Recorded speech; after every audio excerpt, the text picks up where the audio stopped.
पंडित दीनदयाल उपाध्याय मंडल अध्यक्ष अनिल सोनकर ने पूरब टाइम के साथ अपने राजनीतिक अनुभव साझा किया। आइए जानते हैं उन्होंने मीडिया से क्या कहा। मैं भारतीय जनता पार्टी से अनिल सोनकर, पंडित दीनदयाल मंडल अध्यक्ष। सर, बीजेपी के सफर के बारे में कुछ बताएं, आपकी यादगार पल, जैसे कि आपने बीजेपी भवन किसके साथ गए और किसको प्रेरित होकर आप बीजेपी पार्टी ज्वाइन किए, कुछ बता सकते हैं सर इसमें? देखिए, मैं भारतीय जनता पार्टी को मैंने जब से अपने मामा श्री, मेरे मामा जी होते थे, जब हम छोटे थे तो अपने मामा के घर जाते थे। उस समय मेरे मामा श्री चंद्रशेखर हरित जी उस समय आरएसएस की शाखा लगाते थे। मैं अपने भाई के साथ शाखा लगाने जाता था फिंगेश्वर में। तो उस समय जुड़ते जुड़ते हम लोग देखते थे कि मेरे जो छोटे मामा हैं भागवत हरित जी, वो पार्टी का काम करते थे। दिन भर हम पार्टी के कार्यकर्ता, उनके साथ मीटिंग होता था, उसमें हम लोग सिर्फ पानी पिलाने का कार्य करते थे जब भी कोई आता था। तो उस समय से मेरा लगाव निश्चित रूप से, फिर उसके बाद राम मंदिर का जो कारवां चला, उसके बाद हिंदुत्व की ओर जो झुकाव रहा, वो उस विचारधारा से जुड़ते जुड़ते हम भारतीय जनता पार्टी में हमारा जुड़ाव हुआ। देखिए, भारतीय जनता पार्टी विश्व की सबसे बड़ी पार्टी होने के साथ साथ पूर्व में ऐसे प्रचारक और जनसंघ के जो स्थापनाकार, जो हमारे वरिष्ठ नेताओं के द्वारा उनकी प्रेरणा से चल रही है। और आज भारतीय जनता पार्टी श्री नरेंद्र मोदी जी के नेतृत्व में चल रही है और इसको चलाने वाले मेरे जैसे असंख्य कार्यकर्ताओं के द्वारा चल रही है। यह परिवारवाद की पार्टी नहीं है, राष्ट्रवाद की पार्टी है और सारे राष्ट्रवादी इसमें कार्यकर्ता हैं।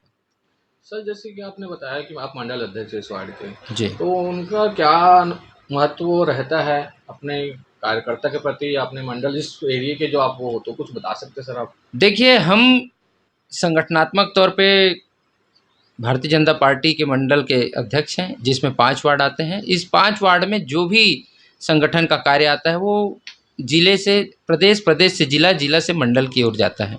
हमारे इस मंडल के कार्यप्रणाली में 5 वार्ड आते हैं, जिसमें हम संगठन के बूथ से लेके जितने भी राजनीतिक गतिविधियाँ होती है, सामाजिक गतिविधि, उसमें सब में सम्मिलित होते हैं। इस प्रकार पार्टी अपने कार्यों का निष्पादन करती है। सर, जैसे कि आपने बताया, आपने बहुत वर्षों से अब भारतीय जनता पार्टी से जुड़े हुए हैं, तो अभी आगामी में विधानसभा चुनाव है, तो उसमें क्या उनका रणनीति है, क्या योगदान रहेगा, कुछ बता सकते हैं सर आप? देखिए, भारतीय जनता पार्टी की जो राजनीति है वो हमेशा से विकास की राजनीति है, समभाव समदृष्टि वाली राजनीति है। अभी देखिए, यहाँ पर जो व्यवस्था हो रही है, यहाँ पर जिस प्रकार से आपको देखने को मिलेगा, थानों में क्राइम रेट बढ़ा हुआ है और गली-गली शराब और नशे की गोलियाँ बिक रही है, सट्टा खेला जा रहा है। उस हिसाब से देखिएगा, इस सरकार पूरी तरह नाकाम रही है। सर, इस क्षेत्र में जैसे जो भी विधायक आते होंगे, तो उनकी क्या उपलब्धियां हैं, क्या उपलब्धियां नहीं हैं, तो कुछ बता सकते हैं उनके बारे में? देखिए, अभी हमारे बीच हमारे नेतृत्वकर्ता श्री राजेश मूणत जी 15 साल इस क्षेत्र में विधायक रहे और साथ ही साथ इस विधानसभा को उन्होंने एक स्मार्ट सिटी के तहत इन्होंने सजाया संवारा। मैं आपको बताना चाहूँगा कि यहाँ पर जो भी राष्ट्रीय स्तर पे जितने भी निर्माण हुए, हमारे नेतृत्वकर्ता मूणत जी, सम्मानीय राजेश मूणत जी के नेतृत्व में सारा चीज़, चाहे ऑडिटोरियम हो, चाहे सेंट्रल लाइब्रेरी हो, नालंदा का परिसर हो जिसमें सेंट्रल लाइब्रेरी लगा हुआ है, जिसमें कि आप देखेंगे कि न जाने कितने छात्र मुफ्त में ऑनलाइन परीक्षा का जो पाठ्यक्रम है उसका वो लोग पढ़ाई करते हैं। अभी विगत 5 वर्षों से वहाँ की सीटें बढ़ाने की हमारी को मांग आ रही है छात्रों के द्वारा। मैं आपको बताना चाहूँगा कि यहाँ लेकिन उनका विज़न छात्रों के प्रति शून्य है, नगण्य है। और साथ ही साथ जहाँ पर क्राइम रेट अभी बढ़ा हुआ है, उस दृष्टिकोण से देखिए, अब मैं आपको बताऊंगा, ये छोटा सा एक उदाहरण, आप अभी जाएंगे, यहाँ पर एक चौपाटी बना हुआ है जो कि पहले यूनिवर्सिटी का क्षेत्र हुआ करता था। पूरे लाइन में चौपाटी के क्षेत्र में सिर्फ ठेला और खोमचे वाले को लाकर बसा दिया गया है और जिसमें कि सिर्फ अड्डेबाजी हो रही है और उसके जस्ट बाजू में विधायक जी का बंगला है। इससे आप खुद ही आकलन लगाइए कि विधायक ने इस पश्चिम क्षेत्र में, विकास उपाध्याय जी यहाँ का विधायक है, उन्होंने क्या कार्य किया है। कांग्रेस पार्टी की जो बात है, मैंने आपको पहले ही बताया कि भारतीय जनता पार्टी का व्यू समदृष्टि समभाव से कार्य करना है। अगर रोड बनता है तो उसमें कोई पर्टिकुलर एक जात विशेष का आदमी नहीं चलता है। इस दृष्टि से मुणत जी ने यहाँ पर जो कार्य किए हैं उसके 1% भी अगर कार्य इस कांग्रेस की सरकार में की हुई, यहाँ तक कि हमारे नेता श्री राजेश मुणत जी का कहना है कि 10 करोड़ का काम अगर इन्होंने किया हो तो मेरे से डिबेट करें।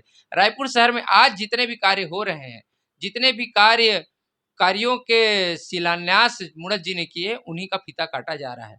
सिर्फ लिपाई पुताई का कार्य है। और साथ ही साथ मैं आपको रोड रस्तों की बात कहूं, आपको अभी जो आंख आने का जो चल रहा है और जो फेफड़ों में जो धूल भरने का कार्य, आप अभी निकल जाइए रायपुर के किसी भी शहर में, किसी भी क्षेत्र में, सड़क में आपको सिर्फ धूल और गड्ढों के अलावा कुछ नहीं मिलेगा। और इनका सोच सिर्फ गड्ढा करना और उन गड्ढों को रिपेयर करके उनसे पैसे खाने का और भ्रष्टाचार का काम करना है। इनका विकास के प्रति कोई भी विजन नहीं है, ना कोई इनका रीजन है। अभी देखिए टाटीबंध में जो पुल बनना था, न जाने विगत कई वर्षों से ऐसा पड़ा हुआ था। अब चुनाव आ गया है, चुनाव 4-5 साल हो गए, अब 2018 के बाद से 23 का चुनाव आ गया, आज तक वह निर्माण पूर्ण नहीं हुआ। दुर्भाग्य के साथ कहना पड़ता है। सर जैसे कि अभी छत्तीसगढ़ में कांग्रेस की सरकार है, जी, तो देखा जाए उनकी मतलब कुछ कुछ कमियां भी है, खूबियां भी है। और 15 साल पहले भारतीय जनता पार्टी की सरकार थी, तो कुछ उपलब्धियां बता सकते हैं उसमें आप? कांग्रेस की उपलब्धि भय, भूख और भ्रष्टाचार। केंद्र सरकार जहां पर अनाज दे रही है, जिसको आज भी इन लोगों ने घोटाला करके वह राशन आज भी गरीबों को नहीं दिया है। ये तो हो गया इनका घोटाला।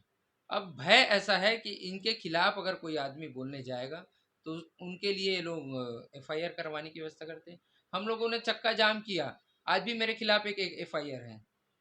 हमारे कार्यकर्ता जब भी प्रदर्शन करते हैं, प्रशासनिक आतंकवाद को प्रदर्शित करते हुए इन्होंने उस युवा मोर्चा कार्यकर्ता को 11-11 एफआईआर दर्ज कर दिए हैं। और कार्य बताने के लिए इनकी खूबियां यही है कि सिर्फ लिपाई पुताई बहुत अच्छे से किए हैं, कंस्ट्रक्शन इन्होंने कुछ नहीं किया है। और कमियां इतनी हैं कि मतलब आपने जैसा रोड का बाजू में गड्ढे देखे कि गड्ढे में रोड देखे, ये स्थिति है यहाँ पर कांग्रेस का। सर हमारे इस रायपुर में बहुत से बेरोजगार युवा घूम रहे हैं, और उस बेरोजगार युवा को अगर देखा जाए तो कहीं ना कहीं बहुत सारे गलत दिशा में जा रहे हैं। कोई नशे के तौर में जा रहा है, क्राइम रेट भी ज़्यादा बढ़ रहा है। तो क्या बोलना चाहेंगे सर उसमें? देखिए, मैं आपकी बात से पूरी तरह सहमत हूँ और आप इस बात की इस प्रश्न को किए, इसके लिए मैं आपको साधुवाद देता हूँ। छत्तीसगढ़ में जिस प्रकार यह सरकार आई, युवाओं को छलते हुए कि हर बेरोजगार को हम बेरोजगारी भत्ता देंगे, हर हाथ को काम देंगे, यहाँ पर बेरोजगारी के नाम पे 2,500 रुपये भी जो दिया जा रहा है वह क्राइटेरिया तय करके दिया गया है। अगर आपके घर में अगर कोई रोजगार है तो हम आपको रोजगार नहीं देंगे, और आपके पास अगर किसी व्यवस्था में आपके पास कोई डिग्री है तो हम आपको बेरोजगारी भत्ता नहीं देंगे। जबकि यह सरकार पूर्ण रूप से शराबबंदी और बेरोजगारी के रूप में यह सरकार आई थी। जिस वादे को लेकर सरकार आई थी, इस वादे को पूरा छलावा। मैं एक शब्द में इसका उत्तर दे रहा हूँ, सरकार बदलने के लिए जिनकी भी मानसिकता रही होगी, वह स्वाद बदलने के चक्कर में हरी मिर्च को खा गए हैं। अब वो झल्ला रहे हैं, तुरंत पानी पीकर अपना टेस्ट बदलना चाह रहे हैं। ये जब देखिए 2023 और 24 में पुनः इस छत्तीसगढ़ राज्य में भारतीय जनता पार्टी की सरकार रहेगी, और साथ ही साथ 2024 में हमारे विश्व के लोकप्रिय और यशस्वी प्रधानमंत्री पुनः 400 से ऊपर सीट लेकर देश का नेतृत्व करने फिर से लाल किले में झंडा फहराने आएंगे। देखिए, ऐसे न जाने कितने घोषणा पत्र में एक आरोप पत्र आना चाहिए कि इनके द्वारा किए गए जितने भी घोषणा थे वो उसमें 2-4 ही मुद्दों को छोड़कर सारे मुद्दे को भूल गई है। किसानों को जो छला इन्होंने, धान की वृद्धि कर रहे हैं, गिद्धवारी अलग करवाए। उसके बाद जो गोबर की व्यवस्था है, गोबर में देखिए लाखों करोड़ों का यह घोटाला है, गोबर घोटाला। यह क्वेश्चन विधानसभा में हमारे विधायकों ने उठाया, जिसमें इन्होंने कोई भी तथ्यात्मक जवाब देने में असफल रहे इनके विधायक। और साथ ही साथ रायपुर में तो ये स्थिति है कि यहाँ पर जो मेन रोड बना हुआ है आपके वीआईपी रोड में, एयरपोर्ट वाले रोड में, वहां का कार्य जो हुआ है, विधानसभा में इनके मंत्री श्री डहरिया जी ने कहा है कि उस कार्य को किसने किया हमको जानकारी नहीं। जबकि देखिए यहाँ पे मुख्यमंत्री कांग्रेस का, विधायक कांग्रेस का, महापौर कांग्रेस का और वार्डों में भी पार्षद कांग्रेस के। ये इनके घोटाले करने की व्यवस्था है। सत्ता को जहाँ पर भारतीय जनता पार्टी सेवा का व्यवस्था मानती है, ये लोग भोग उपभोग का माध्यम मानते हैं। बस यही बेसिक फर्क है। तो इस वार्ड में जैसे कि आपके जो पार्षद हैं, तो उनकी जो गुथड़ी कार्य के बारे में कुछ बता सकते हैं सर? उनके कार्य कर रहे हैं कि नहीं कर रहे हैं? कोई योजना के बारे में कोई भी जनता, आम जनता उनके पास जाती है, तो उनका कुछ हल निराकरण कर पाते हैं कि नहीं पाते, कुछ बता सकते हैं सर आप? देखिए यहाँ पर एक बहुत वरिष्ठ पार्षद और सम्मानी जिनको सभी लोगों ने यहाँ पर अपना मत देकर जिताया, ऐसे वरिष्ठ पार्षद हमारे बीच श्री ज्ञानेश शर्मा जी यहाँ के वार्ड पार्षद हैं, एमआईसी सदस्य भी हैं। कार्य होने के नाते यहाँ पर कार्य कुछ भी नहीं किया गया है और साथ ही साथ यहाँ पर नालियों की दशा इतनी खराब है, कई जगह पे तो वार्डों में उनका भ्रमण भी नहीं होता और उनको देखना चाहिए कि यहाँ पर जिस हिसाब से अव्यवस्थाएं फैली हुई है, उनको देखने के लिए आप ज़्यादा नहीं, जोन क्रमांक 5 उनके सामने आता है। सामने देखिए पूरी सड़क खुदी हुई है, आज तक कार्य नहीं हुए हैं। यहाँ पर देखिए आप अनुपम गार्डन भी उनके क्षेत्र में आता है।